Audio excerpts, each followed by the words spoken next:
तो आज की वीडियो उन सब लोगों के लिए बहुत ही अच्छी है जो कि एक ही वर्ड से बहुत सारे वाक्य, बहुत सारे सेंटेंसेस बनाना चाहते हैं। तो चलिए अपनी वीडियो को शुरू करते हैं। तो देखिए यहाँ पर हम एक वर्ड लेंगे जो है आपका जाना। जाने को आप इंग्लिश में कहते हैं गो। क्या कहते हैं? गो। तो जाने को इंग्लिश में कहते हैं गो। तो अब इस गो के द्वारा ही हम देखिए इन सभी सेंटेंसेस को बनाएंगे कि इस गो को एज ए मेन वर्ब यानी कि मुख्य क्रिया के रूप में किस तरह से हम यूज करते हैं। तो चलिए शुरू करते हैं। देखिए पहला है ही गोज। ही गोज इसका मतलब है कि वह जाता है, वह जाता है। टेंस कौन सा है? प्रेजेंट का इंडेफिनेट। अब ये भी मैं आपको बताऊंगा कि हमें कैसे पहचाना कि ये प्रेजेंट का इंडेफिनेट है। नेक्स्ट है he was going. He was going ये है आपका पास्ट का कंटिन्यूअस और इसकी हिंदी बनेगी वह जा रहा था, वह जा रहा था। इसके बाद आता है ही वेंट। ही वेंट का मतलब होता है कि वह गया और इसको हम बोलते हैं पास्ट इंडेफिनिट टेंस। अब आप ये तो जानते होंगे कि ये जो गो है, इस गो की फर्स्ट फॉर्म होती है गो, सेकंड फॉर्म होती है वेंट और थर्ड फॉर्म होती है गॉन। ठीक है, ये बात तो आप जानते हैं।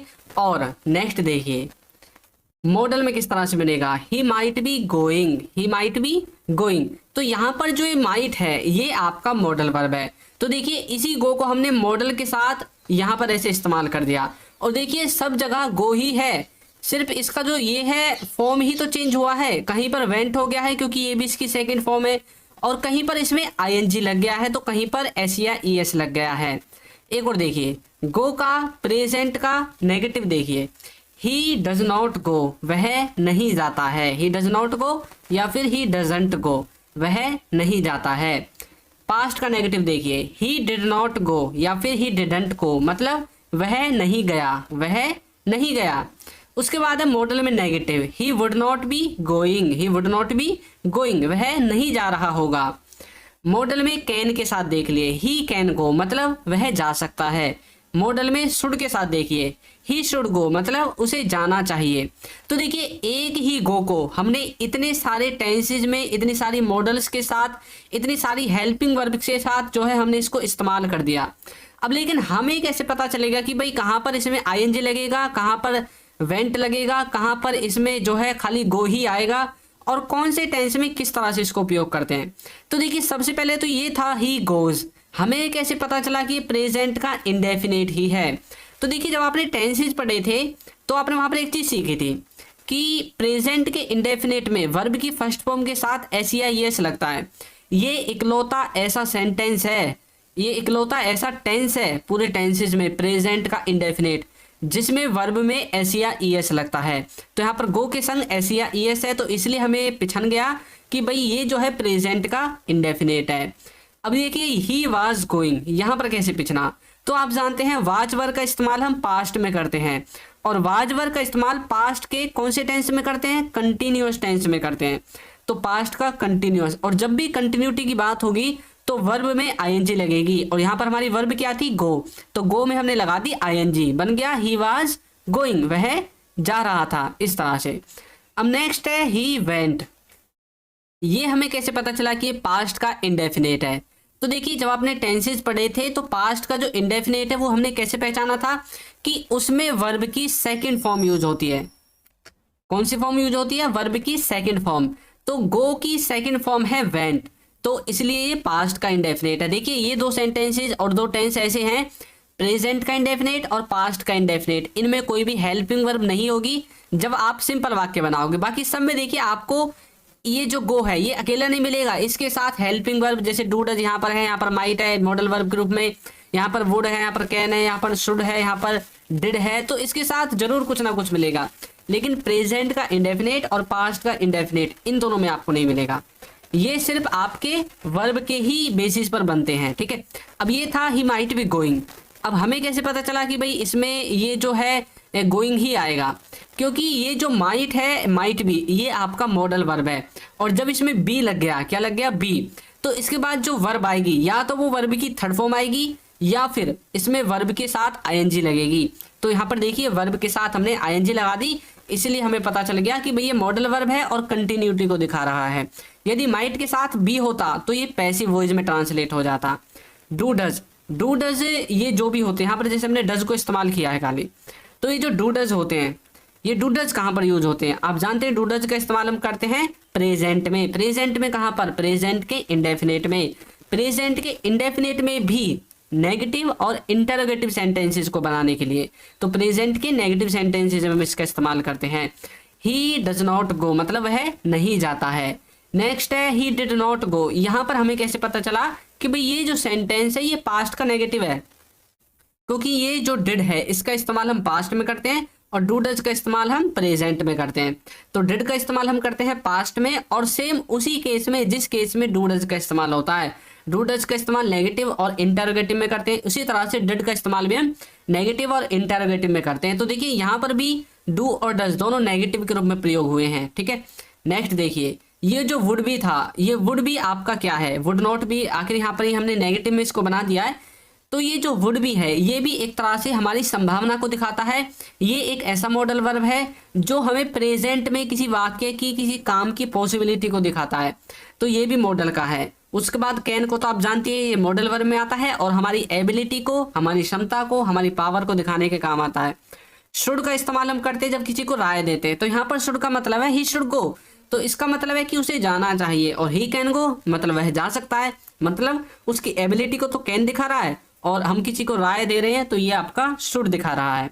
तो देखा आपने एक ही वर्ड के द्वारा कितने सारे सेंटेंसेस हमने बना दिए। चलिए अब एक वाक्य को बनाते हैं। अब तो हमने एक वर्ड को बनाया था, अब हम देखेंगे कि एक वाक्य को किस तरह से हम इन सब में ट्रांसलेट कर सकते हैं। तो वाक्य है वह अंग्रेजी पढ़ रहा है, वह अंग्रेजी पढ़ रहा है, तो ये है हमारा वाक्य। तो चलिए स्टार्ट करते हैं।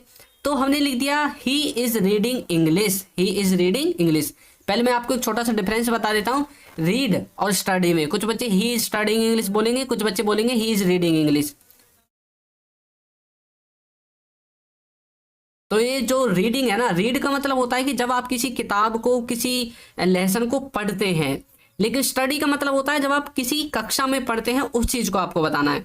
मान लीजिए कि आप अपनी जिंदगी में कौन सी क्लास में हैं, कौन से कॉलेज में हैं, कौन से स्कूल में हैं, कौन सी पढ़ाई कर रहे हैं, तब तो आपको स्टडी का यूज करना है। लेकिन जब आप एक किताब को लेकर पढ़ते हैं, किसी लेसन को पढ़ते हैं, किसी बुक को पढ़ते हैं, किसी और चीज को पढ़ते हैं, तो वो जो पढ़ना होता है ना, उसी को हम रीड कहते हैं, ठीक है। तो ही इज रीडिंग इंग्लिश मतलब वह अंग्रेजी पढ़ रहा है। एक और देखिए, ही वाज रीडिंग इंग्लिश। अब देखिए एक ही सेंटेंस है, इसको अपने पास्ट में बना दिया। पास्ट में ही वाज रीडिंग इंग्लिश, वह अंग्रेजी पढ़ रहा था, वह अंग्रेजी पढ़ रहा था। फ्यूचर में देखिए he will be reading English मतलब वह अंग्रेजी पढ़ रहा होगा, आने वाले समय में वह अंग्रेजी पढ़ रहा होगा। मॉडल में देखिए he might be reading English, he might be reading English शायद वह अंग्रेजी पढ़ रहा होगा, ठीक है। तो ये मॉडल वर्ब में है। नेगेटिव में देखिए he does not reading English मतलब वह अंग्रेजी नहीं पढ़ता है। आपने एक चीज देखी, यहाँ पर जो मेन वर्ब है वो है हमारी रीड, तो रीड के साथ आईएनजी आईएनजी आईएनजी आईएनजी यहाँ पर रीड लग गया, ठीक है। बाकी हमारी हेल्पिंग वर्ब भी तो चेंज हो रही है, बाकी सब कुछ देखिए सेम है, सब्जेक्ट भी सेम है और पीछे रीडिंग और ये जो इंग्लिश है ये भी सेम है। तो आपकी हेल्पिंग वर्ब के हिसाब से ये जो हमारी वर्ब है ये चेंज होती जा रही हैं। नेगेटिव में देखिए पास्ट का नेगेटिव है ही डिड नॉट रीड इंग्लिश मतलब उसने अंग्रेजी नहीं पढ़ी, और he does not read English मतलब अंग्रेजी नहीं पढ़ता, ठीक है। नेक्स्ट देखिए, वैसे यहाँ पर ना हम यहाँ पर स्टडी का यूज कर सकते हैं इन ही दो सेंटेंसेज में, बाकी और किसी में नहीं। और मॉडल में नेगेटिव देखिए he would not be reading English वह अंग्रेजी नहीं पढ़ रहा होगा। तो वुड नॉट बी जब भी हम वुड बी का इस्तेमाल करेंगे, मैंने पीछे भी बताया था कि वुड बी का मतलब है कि कोई किसी काम को कर रहा होगा आपके हिसाब से, आपके अंदाजे से। मॉडल में देखिए ही कैन रीड इंग्लिश मतलब वह अंग्रेजी पढ़ सकता है, और ही शुड रीडिंग इंग्लिश मतलब उसे अंग्रेजी पढ़नी चाहिए। तो इस तरह से हम देखिए एक ही सेंटेंस को कितने भागों में डिवाइड कर दिया है, कितनी तरह से हमने इसको बनाकर देख लिया है। तो प्रेजेंट में ही इज रीडिंग इंग्लिश मतलब इज एम आर कहाँ पर यूज होता है? प्रेजेंट में। तो जब भी इज एम आर आएगा तो उसके साथ जो वर्ब होगी उसमें आईएनजी आएगी यदि हमें कंटिन्यूटी को दिखाना है, और यदि पैसिव को दिखाना है फिर तो वर्ब की थर्ड फॉर्म आएगी, ठीक है। तो ही इज रीडिंग इंग्लिश मतलब वह अंग्रेजी पढ़ रहा है। अब यहाँ पर जो इज एम आर है इससे हमें पता चला है कि भाई सेंटेंस प्रेजेंट का है। बताइए प्रेजेंट में भी किसका है? प्रेजेंट में कंटिन्यूअस का है। ही वाज रीडिंग इंग्लिश ये किसका है? ये है आपका पास्ट का, क्योंकि वाज वर्ब का इस्तेमाल हम करते हैं पास्ट टेंस में, और पास्ट टेंस में भी ये कंटिन्यूअस में है। हमें कैसे पता चला क्योंकि वाज वर्ब भी आया है और वर्ब में आईएनजी भी आई है। तो आपने पढ़ा था वाज वर्ब प्लस वर्ब की फर्स्ट फॉर्म के साथ आईएनजी आती है किसमें, पास्ट के कंटिन्यूअस में। Will be reading English, he will be reading English. तो जब विल आ जाएगा, चाहे विल कहीं पर भी आए, तो वो आपका फ्यूचर का सेंटेंस होगा। और फ्यूचर में भी ये है कंटिन्यूअस, यानी कि इसमें भी देखिए आईएनजी लगी हुई है। तो विल भी आपने पढ़ा था फ्यूचर कंटिन्यूअस में वर्ब की फर्स्ट फॉर्म के साथ आईएनजी लगती है जब भी विल भी आएगा, तो इसलिए ये फ्यूचर का कंटिन्यूअस है। माइट बी में भी रीडिंग है, तो ये भी कंटिन्यूटी को दिखा रहा है। वैसे ये मॉडल है माइट बी जो है। डू नॉट और डज नॉट, मैंने आपको पीछे बताया था डू और डज, इसका जो प्रयोग हम करते हैं प्रेजेंट के इंडेफिनिट में नेगेटिव और इंटरोगेटिव सेंटेंसेस को बनाने के लिए। तो डू और डज का प्रेजेंट के जो है इंडेफिनिट में नेगेटिव और इंटरोगेटिव सेंटेंसेस को बनाने के लिए करते हैं। He did not read English, मतलब he did not read English, did का इस्तेमाल कहाँ पर करते हैं, पास्ट के इंडेफिनिट में। तो ये पास्ट का इंडेफिनिट का सेंटेंस है। ही डिड नॉट रीड इंग्लिश मतलब उसने अंग्रेजी नहीं पढ़ी, ठीक है। ये वन टाइम प्रोसेस को दिखाता है, वन टाइम क्रिया को दिखाता है। He would not be reading English, would और मॉडल वर्ब क्यों, क्योंकि वुड जो एक मॉडल वर्ब है, तो he would not be reading English, इसका मतलब है कि वह अंग्रेजी नहीं पढ़ रहा होगा। इस तरह से ही कैन रीड इंग्लिश, वह अंग्रेजी पढ़ सकता है। तो कैन आपका पता है आपको मॉडल वर्ब है और एबिलिटी को दिखाता है। शुड मतलब उसे अंग्रेजी पढ़नी चाहिए, ही शुड रीड इंग्लिश, तो शुड भी आपका एक मॉडल वर्ब है। तो यहाँ पर ये जो इजम आर वाज वर, ये जो हमने जो कुछ यहाँ पर पढ़ा है do does would can should, तो इनका जो रियल सेंस है चलिए उसको एक बार देख लेते हैं। तो जैसे प्रेजेंट में हम यूज करते हैं इजम आर, हैज हैव और डू डज। जब भी आपको इजम आर दिखे, हैज हैव दिखे और डू डज दिखे, तो आपको समझ जाना है कि भाई वाक्य जो है ना प्रेजेंट का है। जब भी आपको वाज वर दिखे, हैड दिखे और डिड दिखे, तो आपको समझ जाना है कि वाक्य पास्ट का है। और जब भी आपको विल का कुछ भी दिखे, विल के साथ चाहे कुछ भी लगा हो, जैसे विल बी हो, विल हैव बीन हो, तो वाक्य किसका होगा, फ्यूचर का होगा, क्योंकि ये सब फ्यूचर की हेल्पिंग वर्ब है। किसी भी सेंटेंस में हम उसकी हेल्पिंग वर्ब से ही पता लगाते हैं कि जो वाक्य है वो कौन से टेंस का है, कौन से समय का है। तो चलिए प्रेजेंट की हेल्पिंग वर्ब को देखते हैं एक बार। जो इजम आर अभी हमने पीछे पढ़ा था, इसका मतलब था कि कोई काम लगातार चल रहा है, कोई काम लगातार चल रहा है। और इसमें हमने क्या पढ़ा था, इसमें हमने पढ़ा था वर्ब की फर्स्ट फॉर्म के साथ आईएनजी, जैसे कि ही इज रीडिंग इंग्लिश, वो पढ़ा था ना हमने, वह अंग्रेजी पढ़ रहा है। नेक्स्ट है हैज हैव, हैज हैव भी हमने पढ़ा था। तो इसका मतलब है कि कोई काम खत्म या शुरू हो गया है, और इसमें हम वर्ब की थर्ड फॉर्म का इस्तेमाल करते हैं। डू डज हमने पढ़ा था, डू डज का मतलब होता है प्रेजेंट के नेगेटिव और इंटरोगेटिव सेंटेंसेस बनाएंगे, वो भी प्रेजेंट के इंडेफिनिट में। इजम आर के साथ जब बीइंग लगेगा, ये हमने नहीं पढ़ा क्योंकि ये पैसिव में जाता है। पैसिव, जब भी इजम आर के साथ बीइंग दिखाई दे तो ये पैसिव में लगेगा, इसमें वर्ब की थर्ड फॉर्म लगेगी। हैज हैव के साथ बीन, इसका मतलब है पैसिव, ठीक है। जब भी हैज हैव के साथ बीन लगेगा तो ये भी पैसिव में होगा। इस तरह से आप प्रेजेंट की हेल्पिंग वर्ब को देख सकते हैं। तो स्ट्रक्चर ये है सबका, कोई भी सेंटेंस हो सब में यही स्ट्रक्चर फॉलो होगा। सब्जेक्ट ऑब्जेक्ट तो आप जानते हैं आगे और पीछे लगते हैं, और हेल्पिंग वर्ब से हमें यहाँ से ये पता चलता है कि कौन सा समय है, और वर्ब आपकी हेल्पिंग वर्ब के अनुसार टेंस के अनुसार लगेगी। पास्ट की हेल्पिंग वर्ब जो होती हैं उनमें हम वाज वर्ब का इस्तेमाल करते हैं कंटिन्यूटी को दिखाने के लिए कि कोई काम पास्ट में लगातार चल रहा था, ठीक है। और हैड का इस्तेमाल करते हैं कि कोई काम खत्म और शुरू हो गया था पास्ट में। उसके बाद डिड का इस्तेमाल करते हैं पास्ट के नेगेटिव और इंटरोगेटिव सेंटेंसेस को बनाने के लिए, वो भी पास्ट के इंडेफिनिट में, ठीक है। तो डिड का इस्तेमाल करते हैं। उसके बाद वाज वर्ब के साथ बीइंग का इस्तेमाल करते हैं, कहाँ पर, पैसिव में। और इसी तरह से हैड बीन का इस्तेमाल करते हैं पैसिव में। तो ये हो जाती है पास्ट की आपकी हेल्पिंग वर्ब।